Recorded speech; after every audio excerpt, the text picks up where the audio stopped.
The Caltharian Empire had ruled the stars for more than 200 years. Their warships were the most powerful in the galaxy. Their soldiers were trained from birth to conquer and destroy. Every planet they found became part of their empire. No one could stand against them. No one even tried anymore. Admiral Vexthor stood on the command deck of his flagship. He was the greatest military leader in the empire. He had conquered 15 worlds personally. This new planet would be his 16th.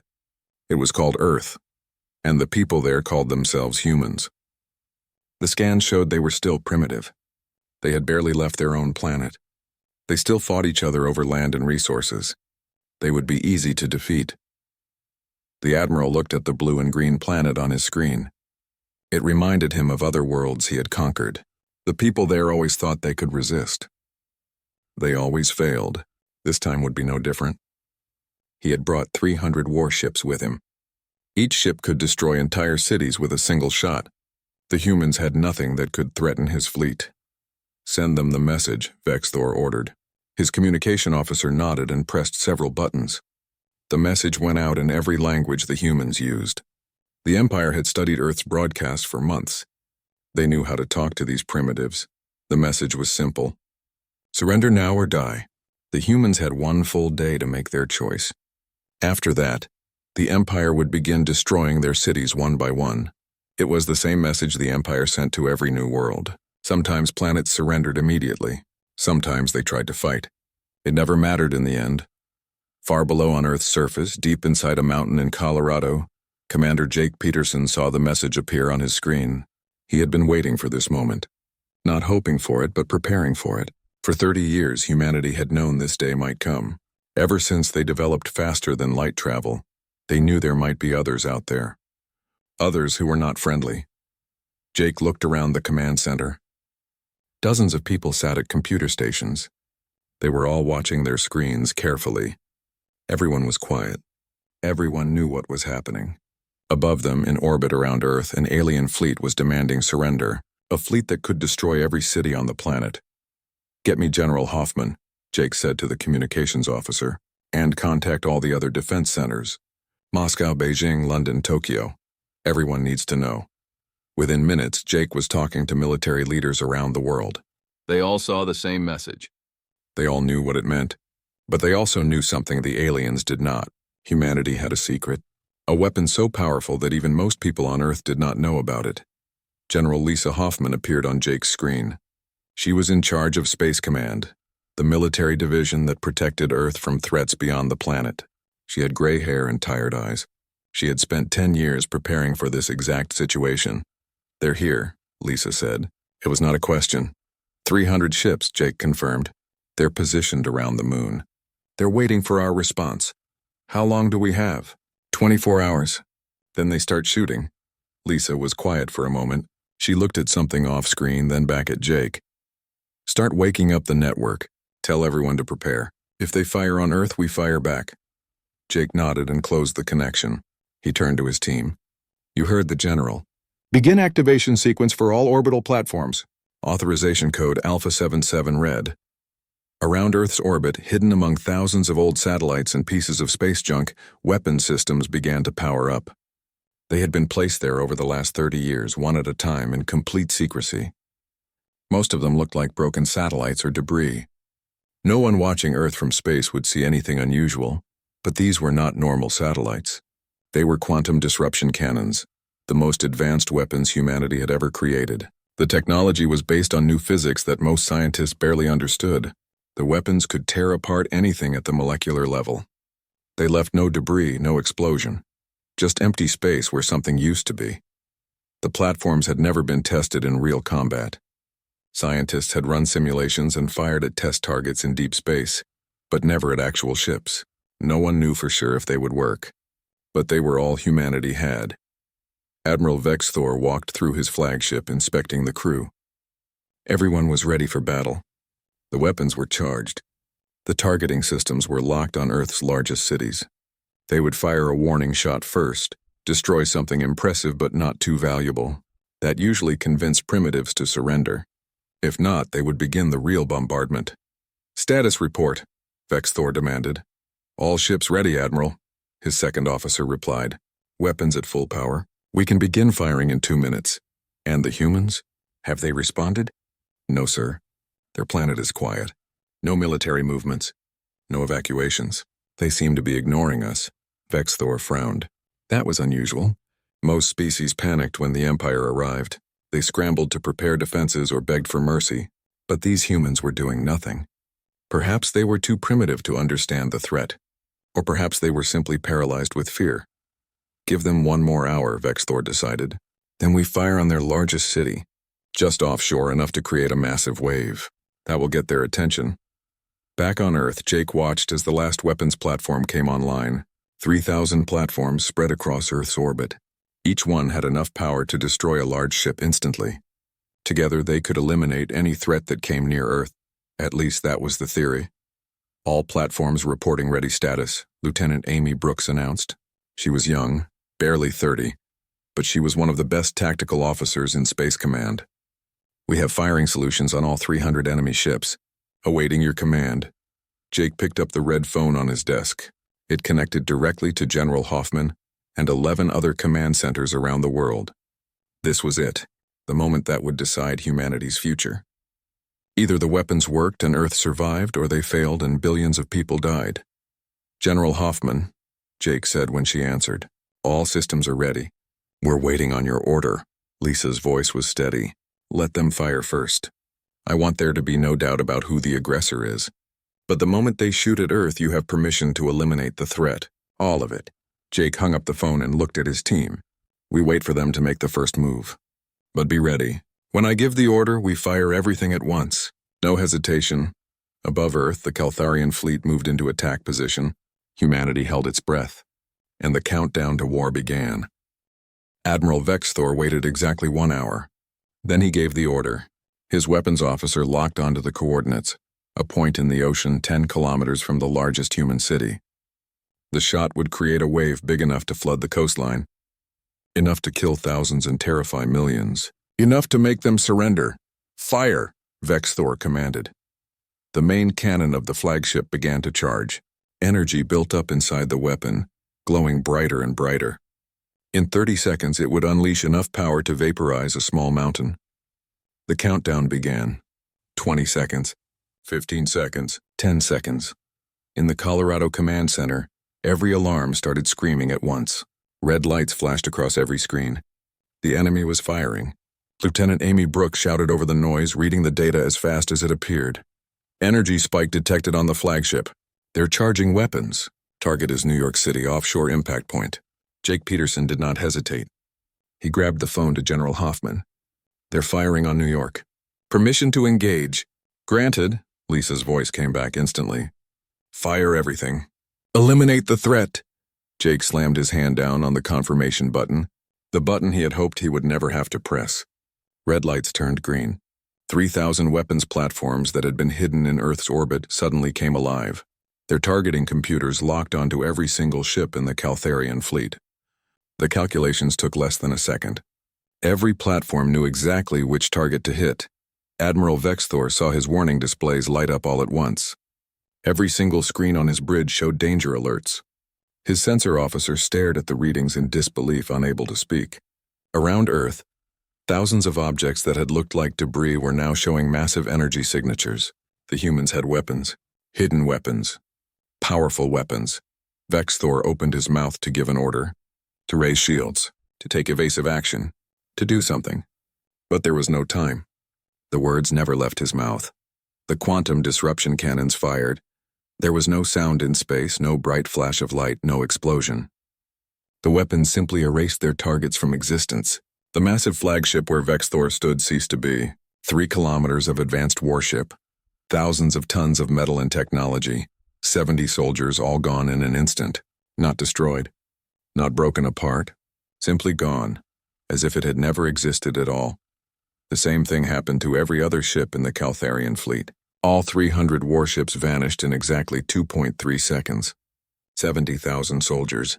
The pride of an empire that had never known defeat. Gone. Not a single piece of debris remained. Not a single escape pod launched. Nothing but empty space where a fleet had been. In the command center, silence fell. Everyone stared at their screens. The computer showed all 300 enemy targets eliminated. Complete success. No friendly casualties. No damage to Earth. The threat was over. But no one celebrated. No one spoke. They had just killed 70,000 living beings. Even if those beings had come to destroy Earth, the weight of it settled over the room like a heavy blanket. Jake found his voice first. "Confirm all targets destroyed," he ordered, his voice quiet. Amy checked her screen 3 times before answering. "Confirmed, sir. All hostile contacts eliminated. No survivors detected. No debris detected. They're just gone. Send the report to General Hoffman and all Allied command centers. Enemy fleet destroyed. Earth is secure." Around the world, similar scenes played out in every command center. Disbelief, relief, horror, all mixed together. They had done it. They had defended Earth. But the reality of what they had just done would take time to fully understand. General Lisa Hoffman sat in her office, reading the reports. Every platform had fired perfectly. Every target had been eliminated.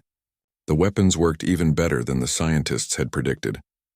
Earth was safe for now, but she knew this was not over. The Empire would want to know what happened to their fleet. They would send scouts. They would investigate, and when they learned the truth, they would have to decide what to do next. Lisa called an emergency meeting with the world's leaders. Presidents, prime ministers, military commanders, all connected through secure channels. Everyone wanted to know the same thing. "What happens next? We need to send them a message," said the President of the United States, an older man named President Collins. "If we stay silent, they'll think it was an accident. They'll send another fleet. We should tell them the truth," added Premier Chen from China. "Tell them exactly what happened. Make it clear we can do it again. But we should also make it clear we're not a threat," said Prime Minister Scott from Britain. "We defended ourselves. We didn't attack them. We're not interested in conquest. We just want to be left alone." For 12 hours, diplomats and military experts worked together to create a message. It had to be perfect. Too aggressive and they might provoke the Empire into a full-scale war. Too weak and the Empire might think Earth was bluffing. The message had to be firm but not threatening. Clear but not insulting. It had to make one thing absolutely certain. Earth could defend itself and would defend itself, but wanted peace. The final message was sent on every frequency the Caltharian fleet had used. It was aimed toward the last known heading of the Empire's space. The message was simple and direct. To the Caltharian Empire: "Your fleet arrived at our world and demanded our surrender. We refused. Your 300 warships were destroyed in 2.3 seconds. We did not want this conflict. We do not seek war with your empire, but we will not surrender our freedom. Leave us in peace and we will leave you in peace. Come to our world with weapons again, and you will face the same result. We are humanity. Earth is our home." Along with the message, they sent all the sensor data from the battle. Video recordings from satellites showing the fleet disappearing. Energy readings from the weapons. Mathematical explanations of how the quantum disruption technology worked. There would be no confusion about what happened. The Empire would know, beyond any doubt, that Earth could defend itself. Captain Ryan Taylor sat in a small monitoring station at the edge of the solar system. His job was to watch for any response from the Empire. For 3 weeks he saw nothing. The message traveled into deep space and nothing came back. Ryan wondered if the Empire had even received it. Or maybe they received it and decided Earth was not worth the trouble. Then on day 22 his sensors detected something. A single ship much smaller than the warships from the fleet. It stayed at the very edge of sensor range, never coming close to Earth. Ryan watched it carefully, his hand ready to hit the alarm button. But the ship did not approach. It just scanned the area where the battle had happened. Looking for debris maybe, looking for evidence. Trying to understand how 300 warships could simply vanish. After 6 hours the scout ship turned and left. It went back the way it came, back toward Empire space. Ryan sent his report to Earth. The Empire now knew the truth. They had seen the empty space where their fleet should be. They had detected the faint energy signatures left by the quantum weapons. They knew Earth was telling the truth. 2 months later, a response finally came. It was short. Just a few words. Your borders are acknowledged. The Empire will not approach your system again. But General Hoffman did not trust those words. She had studied the Empire for years. They were conquerors. They did not give up easily. They would be thinking about this defeat, studying it, trying to find a weakness, trying to develop a counter to Earth's weapons. And someday, maybe years from now, they might try again. We cannot let our guard down, Lisa told her command staff. This is not over. This is just the beginning. Around the world, humanity began to change. For the first time in history, every nation knew they were not alone in the universe. More than that, they knew the universe was dangerous. The Caltharian Empire was still out there. Other hostile species might exist too. Earth needed to be ready. The quantum disruption platforms in orbit were upgraded and improved. Scientists worked day and night to understand the technology better. More platforms were built and placed in orbit. The network grew from 3,000 weapons to 5,000, then 8,000. Every platform was carefully disguised to look like old satellites or space debris. Anyone watching Earth from space would just see a planet surrounded by junk. But General Hoffman knew that defense was not enough. They needed information. They needed to know what was happening in the galaxy beyond their solar system. They needed early warning if another threat was coming.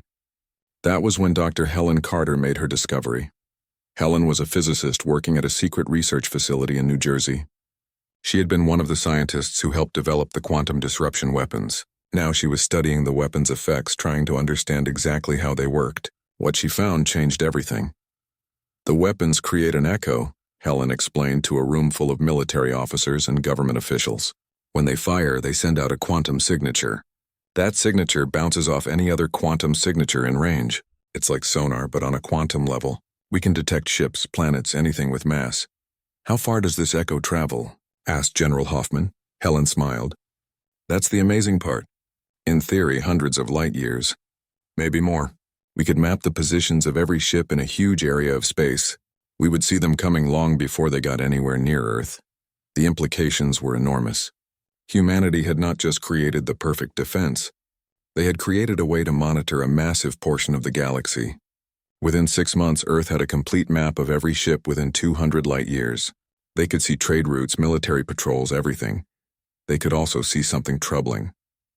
The Caltharian Empire was moving ships around, pulling back from outer territories, concentrating forces around their core worlds. They were acting defensively for the first time in their history. The Empire was afraid, but fear made people dangerous. Commander Jake Peterson, now promoted to colonel, knew this. He spent hours studying the Empire's ship movements, looking for patterns, trying to predict what they might do next. Would they try to attack Earth again? Would they develop new weapons? Or would they leave Earth alone and focus on protecting what they already had? The answer came from an unexpected source. 6 months after the battle, a small ship entered Earth's solar system. It was not Caltharian. The design was different, smaller, built for speed rather than combat. It transmitted a message in broken English asking for permission to land. "I am Mora," the message said. "I am a journalist from the independent worlds. I want to tell your story. Please let me land. I mean no harm." After much debate, Earth's leaders decided to allow it. The ship was permitted to land at the new spaceport in Nevada. The spaceport had been built quickly after the battle. Earth needed a place for ships to land if they wanted to make contact with aliens. But the port was heavily guarded. Weapons platforms in orbit were ready to fire at any sign of trouble. The being that stepped off the ship was humanoid, but clearly not human. Mora was tall, nearly 7 feet, with pale blue skin and large dark eyes. She wore a device around her neck that translated her words into English. A team of soldiers surrounded her, weapons ready, but Mora seemed unconcerned. Ambassador Chris Morgan met her at the landing pad. He was a career diplomat who had spent the last 30 years dealing with international crises. Now he was Earth's first ambassador to deal with aliens. "Welcome to Earth," Chris said carefully. "Why are you here?" "I told you in my message," Mora replied. "I am a journalist. I travel between worlds, gathering stories, learning the truth. The Caltharian Empire says their fleet was destroyed by a stellar anomaly, a random accident of space. But there are rumors, whispers in the trading stations. Some say a primitive world destroyed the Empire's greatest fleet in seconds. I want to know which story is true." Chris looked at the military officers standing nearby. Colonel Beth Harper from Space Command gave him a small nod. They had prepared for this. The truth was going to spread eventually. Better to control how it spread. "The Empire's fleet came to conquer us," Chris said. "We destroyed it with our defensive weapons. That is the truth." For the next 3 days, Mora was shown evidence of the battle. Carefully selected evidence. Sensor logs that showed the fleet disappearing. video recordings from satellites. Even a demonstration in deep space where a quantum disruption platform destroyed an old satellite. Mora recorded everything, asked hundreds of questions, and seemed both amazed and terrified by what she learned. "Do you understand what you have done?" Mora asked on the final day. She and Chris were sitting in a conference room at the spaceport. The Caltharian Empire has ruled through fear for 2 centuries. Every species that resisted them was destroyed. But you did not just resist. You won. Easily. Completely. "We defended ourselves," Chris said. "That is all." "That is all?" Mora's translator made a sound like laughter. "You have changed the balance of power in this entire region of space. The Empire cannot admit they lost to a species they thought was primitive, but they also cannot risk sending another fleet and losing again. You have created a crisis for them." "What do you think they will do?" Beth asked. Mora was quiet for a long moment. "I think they will wait. They will watch. They will try to develop weapons to counter yours, and when they think they are ready, they will try again. But by then, the story will have spread. Every conquered world will know. If humans could defeat the Empire, maybe we can too. You have become something dangerous, a symbol of hope." Mora left the next day carrying her recordings and notes. Within weeks, her story appeared on news networks across dozens of worlds. The independent species, the ones who had stayed neutral during the Empire's conquests, all heard the tale. Earth had destroyed a Caltharian fleet in seconds. A primitive world had done what no one else could do. They had beaten the Empire. The reactions varied. Some species celebrated. Others were frightened. A few thought it was propaganda or lies. But everyone was talking about it.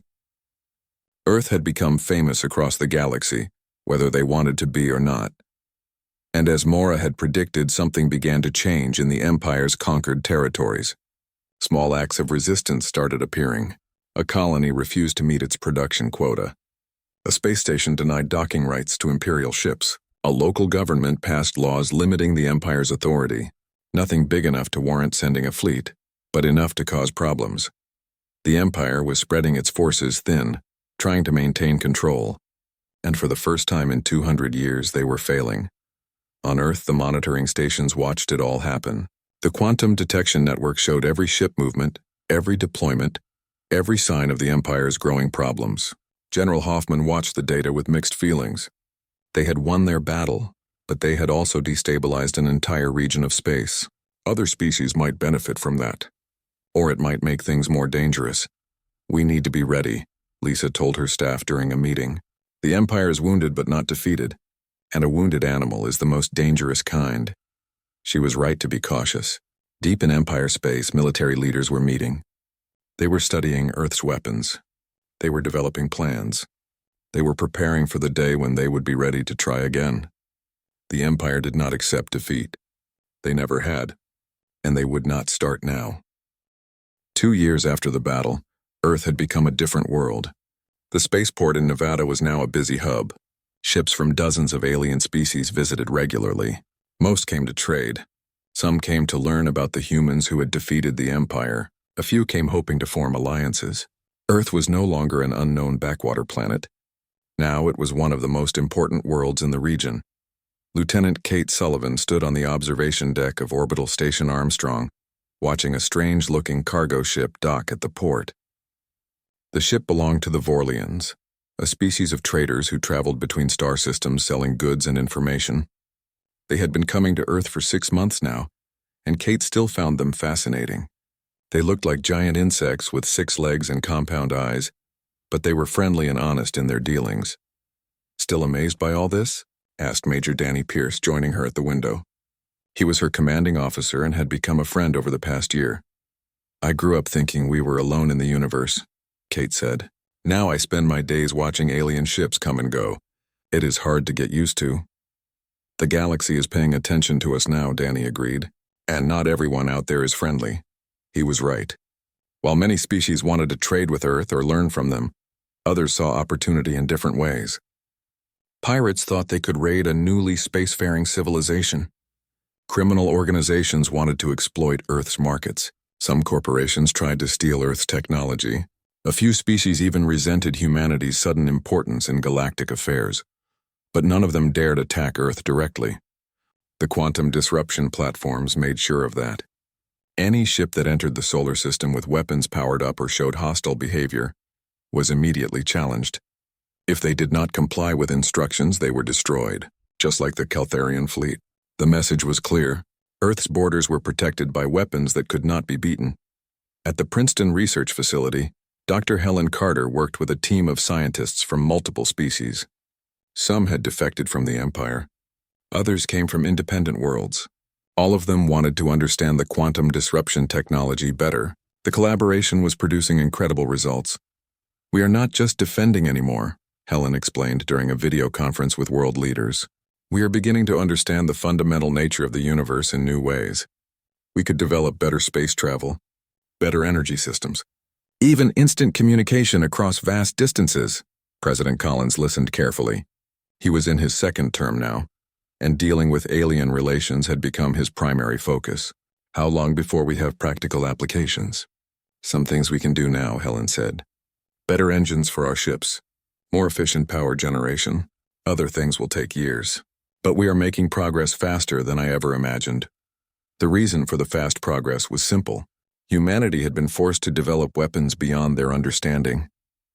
In doing so, they had leaped forward centuries in scientific knowledge. Now they were catching up to that knowledge, filling in the gaps, understanding the why behind the how. But not everyone on Earth was happy with these changes. Some people were afraid of aliens. Some wanted Earth to stay isolated. Some thought the government was moving too fast, making decisions without proper democratic process.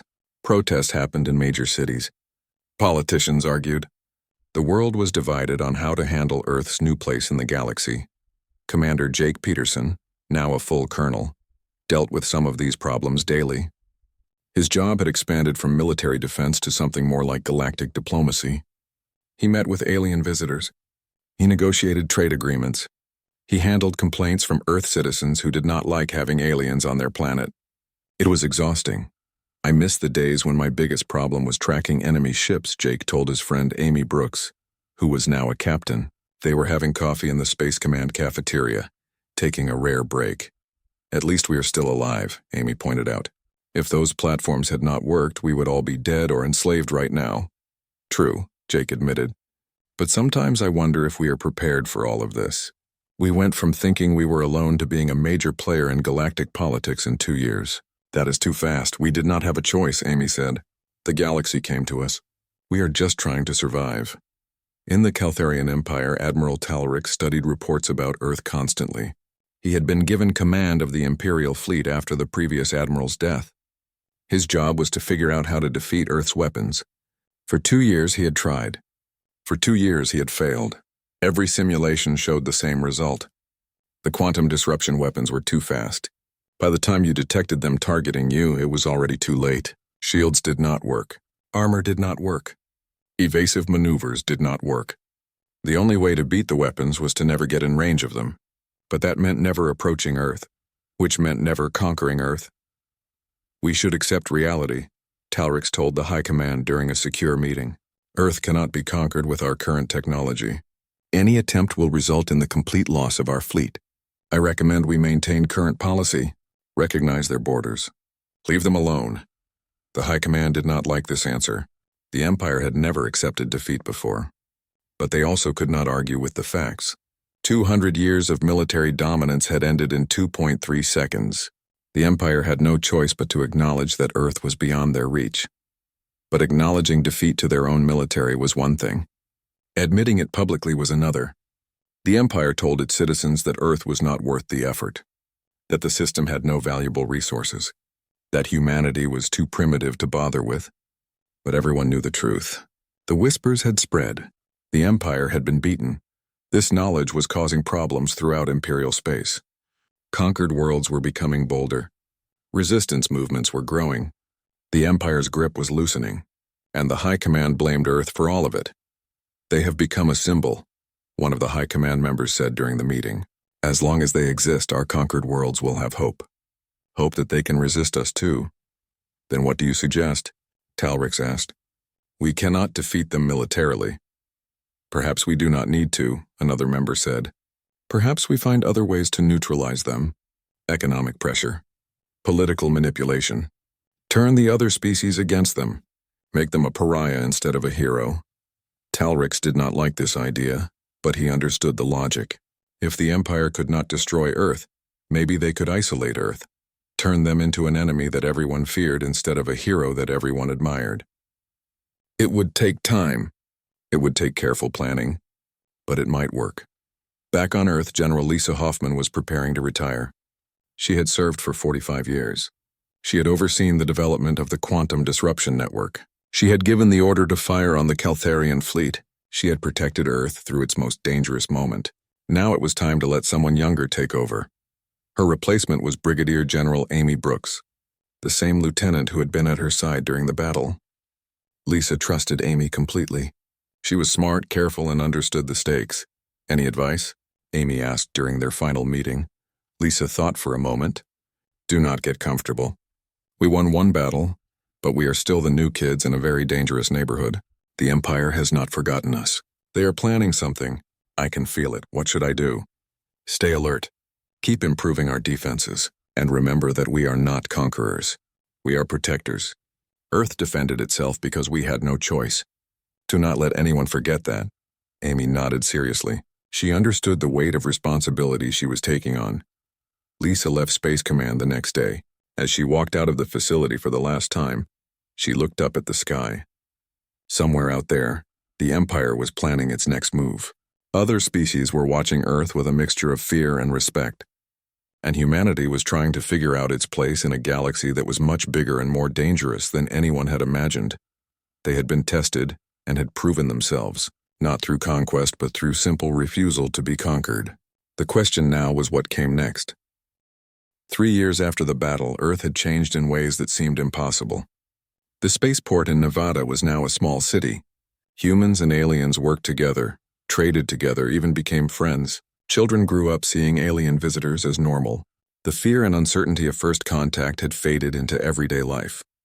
General Amy Brooks stood in her office at Space Command, looking at the latest reports. The Quantum Detection Network now covered 500 light-years in every direction. She could see every major ship movement in the region. The Empire's fleet positions, trade routes, even pirates trying to sneak through empty space. Nothing approached Earth without her knowing about it. The report showed something interesting. The Empire was still consolidating its forces, still pulling back from outer territories. But they were also building new ships. Lots of new ships. Amy did not like that. When an empire that could not defeat you started building a bigger fleet, it meant they were planning something. What do you think they are doing? Colonel Jake Peterson asked. He had stopped by her office to discuss the same reports. Either they have figured out a way to beat our weapons or they are planning to use those ships somewhere else, Amy said. Either way, we need to stay ready. Jake nodded. He had been thinking the same thing. The Empire had been quiet for 3 years. Too quiet. Empires built on conquest did not just stop conquering. They adapted. They planned. They waited for the right moment. At the Princeton facility, Dr. Helen Carter was making another breakthrough. She had been working on long-range communication technology based on quantum entanglement. The theory said you could send messages instantly across any distance. No delay, no signal degradation. True instant communication across light years. I think we have it working, Helen told her team, barely containing her excitement. They had been testing the system for months. Small messages sent between Earth and a probe near Mars. The results were promising but not conclusive. Now they were ready for a real test. The test probe was 40 light-years from Earth near a small star system that had no planets. A message sent by normal radio would take 40 years to reach it. A message sent by their new quantum communicator should arrive instantly. Helen typed a simple message. Hello from Earth. Then she pressed send. 40 light-years away, the probe received the message. Instantly, no delay. The probe sent a confirmation back. Also instant. Helen stared at her screen, reading the confirmation over and over. They had done it. They had just changed everything. Within a week, the technology was being shared with every research center on Earth. Plans were made to install quantum communicators on every ship leaving the solar system. Earth would be able to talk to its explorers in real time no matter how far they traveled. It was a revolution in space travel and exploration, but the technology had military applications too. Ships equipped with quantum communicators could coordinate instantly across vast distances, Fleets could act as one unit even if they were light years apart. If the Empire ever attacked Earth again, humanity's response would be perfectly coordinated. Lieutenant Kate Sullivan was now Captain Kate Sullivan, in command of her own ship. The Earth Defense Ship Guardian was one of 20 new vessels built to patrol the solar system. It was not big or heavily armed, but it was fast and equipped with the latest technology, including quantum communicators and a miniature version of the disruption weapons. Kate was on patrol near Jupiter when her quantum communicator activated. General Brooks was calling from Earth. Instantly, no delay, even though Kate was hundreds of millions of miles away. It still amazed her every time. "Captain Sullivan, we need you back at Earth immediately," Amy said. "We have a situation." "What kind of situation, General?" "The kind where we might need to shoot at something." Kate ordered her crew to set course for Earth at maximum speed. They arrived 6 hours later to find the orbital defenses on high alert. Something had entered the solar system. Something big. "It is not the Empire," Amy explained when Kate arrived at Space Command. "It is someone else. A species we have not encountered before. They jumped in at the edge of the system an hour ago. 3 large ships. They are not responding to our hails." "What do we know about them?" Kate asked. "Nothing. Their ship design does not match anything in our database. They are just sitting there, waiting." "Should we destroy them?" Amy shook her head. "Not yet. They have not shown hostile intent. Their weapons are not powered up. They are just waiting. I think they want to talk but do not know how to approach us without getting destroyed." She was probably right. Earth's reputation had spread far across the galaxy. Everyone knew about the weapons that could erase ships from existence in seconds. Any species approaching Earth would be nervous. One wrong move and they could be destroyed before they even understood what happened. "Send them another message," Amy ordered. "Make it clear we will not fire unless they show hostile intent. But also make it clear we are watching them." The message was sent. For another hour, the alien ships did nothing. Then slowly, carefully, they began moving toward Earth. They kept their weapons offline. They transmitted on every frequency, trying to establish communication. Finally, human linguists were able to decode their language enough to understand the message. "We seek alliance. We have heard of your victory over the Empire. We also resist the Empire. We wish to join forces." This was new. This was important. Another species wanted to ally with Earth against the Empire. It could change everything. Or it could be a trap. "What do we do?" Jake asked Amy. "We talk to them," Amy decided, carefully. "But we talk. If they are telling the truth, we could use allies. And if they are lying, we will find out soon enough." Over the next week, representatives from the alien species, who called themselves the Drex, met with Earth's diplomats. Their story was simple. The Empire had conquered their homeworld 20 years ago. They had been fighting a guerrilla war ever since. When they heard about Earth's victory, they saw hope. Hope that the Empire could be beaten. They wanted to learn from Earth. They wanted to fight back. Earth's leaders debated the offer.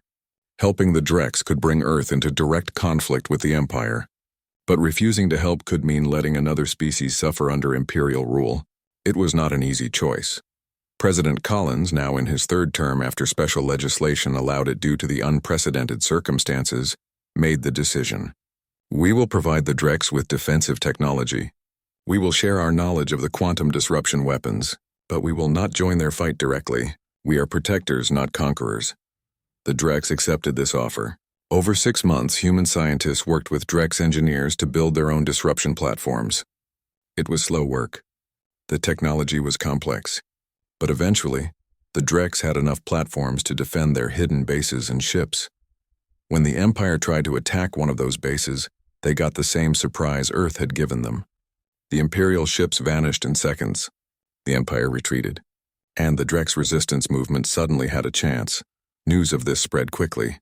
If the Drex could get Earth's technology, maybe other resistance movements could too. Within a year, 5 more species had approached Earth asking for help. Some were accepted. Some were turned away. Earth could not arm everyone who asked, but they could help those who were truly fighting for freedom. Admiral Talrix watched these developments with growing concern. Earth was not just defending itself anymore. It was actively helping resistance movements across the Empire. The conquered territories were becoming harder to control. The Empire was losing its grip. And it was all because of one planet that refused to surrender. We need to do something, Talrix told the High Command. Earth is turning the entire region against us. What can we do? Another admiral asked. We cannot defeat their weapons. We cannot threaten them. What options do we have? We adapt, Talrix said. We change our approach. The Empire has ruled through fear and force for 2 centuries. Maybe it is time to try something different. This was a radical idea. The Empire had never tried diplomacy, never tried peace. But maybe it was time. Maybe the Empire needed to change or it would fall. Back on Earth, General Amy Brooks received a message from the Empire. Not a threat, not a demand, an offer. The Empire wanted to negotiate. They wanted to discuss borders, trade agreements, peaceful coexistence. They wanted to talk. Amy was suspicious. The Empire did not negotiate. But she also knew this could be an opportunity. If the Empire was willing to change, if they were willing to accept Earth's independence and the independence of other worlds, maybe there could be peace. She forwarded the message to President Collins. What do you think, sir? I think we talk, Collins said. We stay cautious. We keep our weapons ready. But we talk, because if there is a chance for peace, we have to take it. 6 months later, the first official diplomatic meeting between Earth and the Caltharian Empire took place on a neutral station between their territories. It was tense. It was difficult. Both sides had grievances. Both sides had demands. But they talked. And slowly, carefully, they began to find common ground. The galaxy was changing. The age of easy conquest was ending. Species that had been conquered were finding hope and freedom, and Earth, the planet that had refused to surrender, was at the center of it all.